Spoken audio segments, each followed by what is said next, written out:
Hello, in this video I want to show you how to install Firefox browser on your Huawei MatePad SE. And to do this you will need to open your app gallery. Right here find the Firefox in a search, and sadly it's not on the app gallery and you will need to download it from GitHub, but you can click on Get right here. Now it will transfer you to GitHub and pick the Firefox RMeBy version 7a, as others have a CPU problem with this support. They don't support the CPU on this device. So when it's ready downloading, you can also check progress right here in notification bar.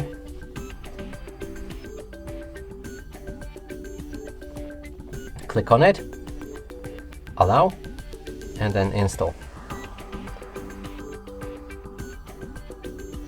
When the install is successful, you can click on Open to begin customizing your browser. So choose your theme, pick your toolbar placement, sign in to turn on synchronization, switch between privacy protection settings, and read the privacy notice. Finally, click on Start Browsing, and from here you can start using the browser. And that's it for this video. Hope you like it. Please consider subscribing to our channel, leave a like and a comment below.